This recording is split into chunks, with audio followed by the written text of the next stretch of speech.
बिहार में एनडीए सरकार को बहुमत मिलने के बाद प्रधानमंत्री नरेंद्र मोदी ने राहुल गांधी को ऐसे किया ट्रोल। यह सुनकर कांग्रेसियों को भी आ जाएगी शर्म। प्रधानमंत्री नरेंद्र मोदी ने हाल ही में राहुल गांधी को भरे मन से ट्रोल किया, वहीं अपने विरोधियों को खुलकर चुनौती दी। देखिए हमारी इस रिपोर्ट में। बिहार की आन बान शान ये हमारी प्राथमिकता है।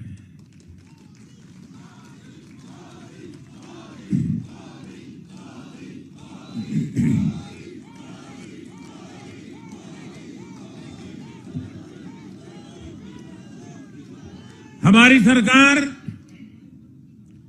छठ को यूनेस्को की हेरिटेज लिस्ट में शामिल करने का प्रयास कर रही है।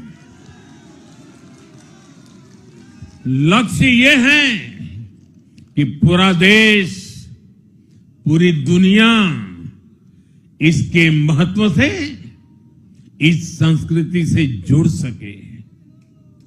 आपने भी इस बार देखा है कि जब इस बार छठ पूजा के दौरान रेलवे स्टेशनों पर छठी मैया के गीत गूंजे तो हर कोई इस पावन पर्व में सम्मिलित होता दिखा।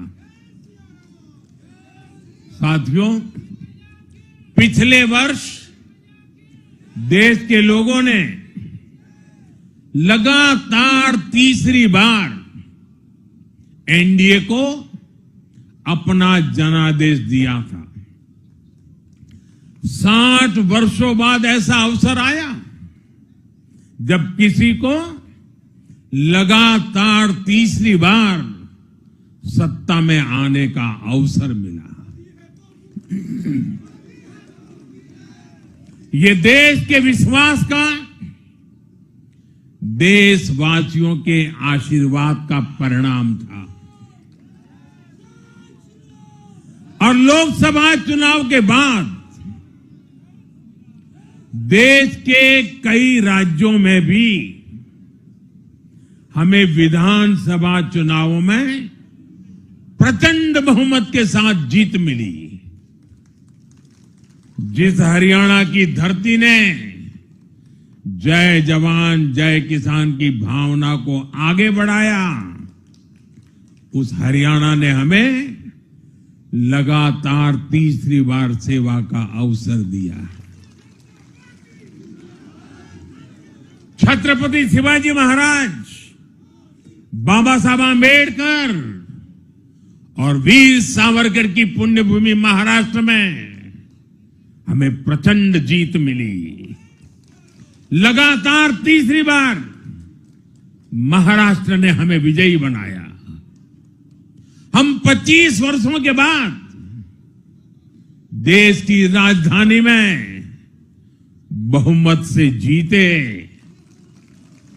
और आज बिहार में जहां इतनी बड़ी जनसंख्या ग्रामीण हिस्सों में बसती है, हम वहां इतनी बड़ी संख्या में जीत कर आए हैं। साथियों, देश के हर हिस्से में,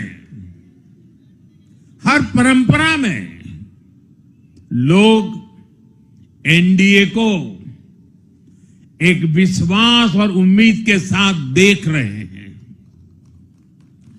देश के महानगरों से देश के ग्रामीण इलाकों तक, देश के फाइनेंशियल सेंटर से टियर 2 और टियर 3 शहरों तक, देश की नारी शक्ति से देश के फर्स्ट टाइम वोटर्स तक, हर वर्ग, हर जाति, हर समुदाय, हर क्षेत्र ने एनडीए को अपना विश्वास, अपना आशीर्वाद दिया है और लगातार अपना आशीर्वाद दे रहे हैं।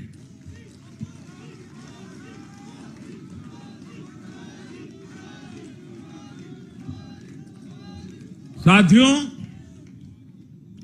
भाजपा की एनडीए की सरकारों को 20-20 साल बाद भी अगर जनता फिर से चुन रही है तो ये देश में pro people, pro governance, pro development राजनीति की स्थापना है। ये भारत की राजनीति का नया आधार है और इसी pro people, pro governance, pro development आधार पर चलते हुए हम बिहार को विकसित बनाएंगे, देश को विकसित बनाएंगे। साथियों, जिस पार्टी ने दशकों तक देश पर राज किया, उस पर देश की जनता का विश्वास लगातार घट रहा है। कांग्रेस देश के अनेक राज्यों में सालों से सत्ता से बाहर है। बिहार में 35 साल, गुजरात में 30 साल, यूपी में भी करीब करीब 4 दशक और पश्चिम बंगाल में करीब 5 दशक से कांग्रेस की सरकार लौटी नहीं है। साथियों, पिछले 3 लोकसभा चुनावों में कांग्रेस 3 अंकों की संख्या तक पहुंच नहीं पाई है। 2024 के लोकसभा चुनाव के बाद, मैं 24 के बाद की बात कर रहा हूं, 2024 के लोकसभा चुनाव के बाद देश के 6 राज्यों में विधानसभा चुनाव हुए और इनमें भी कांग्रेस 100 सीटों का आंकड़ा पार नहीं कर पाई। 6 की, मैं 6 विधानसभा की बात कर रहा हूं। और आज ही के दिन सिर्फ एक चुनाव में हमारे जितने विधायक चुने गए हैं, कांग्रेस पिछले 6 चुनावों में 6 चुनाव में उतने विधायक जीत नहीं पाई।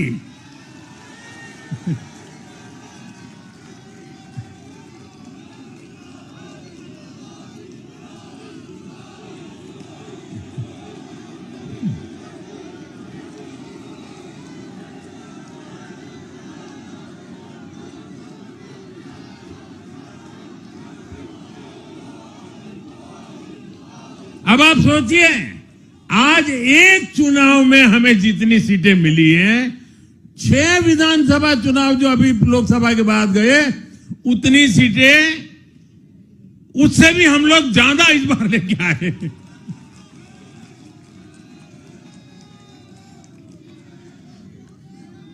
साथियों, कांग्रेस की राजनीति का आधार अब सिर्फ और सिर्फ नेगेटिव पॉलिटिक्स हो गया है।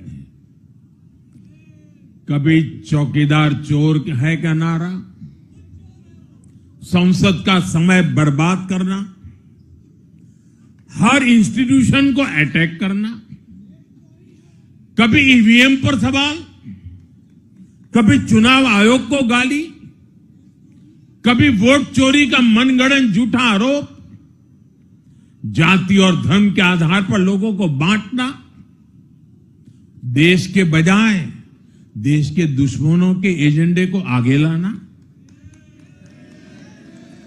कांग्रेस के पास देश के लिए कोई पॉजिटिव विजन नहीं है। सच्चाई यह है कि आज कांग्रेस, और मैं बहुत गंभीरता के साथ कहता हूं, आज कांग्रेस मुस्लिम लीगी माओवादी कांग्रेस यानी एमएमसी बन गई है।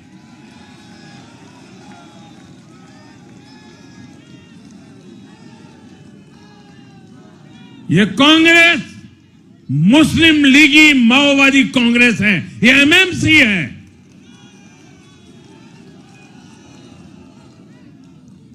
और कांग्रेस का पूरा एजेंडा अब इसी पर चलता है। और इसलिए अब कांग्रेस के भीतर भी एक अलग धड़ा पैदा हो रहा है, जो इस नेगेटिव पॉलिटिक्स से असहज है। ये जो कांग्रेस के नामदार हैं, ये जिस रास्ते पर कांग्रेस को लेकर चल रहे हैं, इसके प्रति घोर निराशा, घोर नाराजगी अंदर ही अंदर पनप रही है।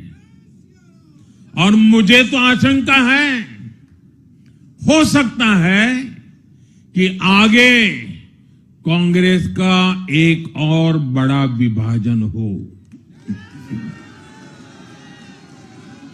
और साथियों, कांग्रेस के जो सहयोगी दल हैं, वो भी समझने लगे हैं कि कांग्रेस अपनी नेगेटिव पॉलिटिक्स में सबको एक साथ डुबो रही है। और आपको याद होगा, इसीलिए ही तो मैंने बिहार चुनाव के दौरान भी कहा था कि कांग्रेस के नामदार तालाब में डुबकी लगाकर बिहार चुनाव में खुद डूबने और दूसरों को डुबेने की प्रैक्टिस कर रहे हैं।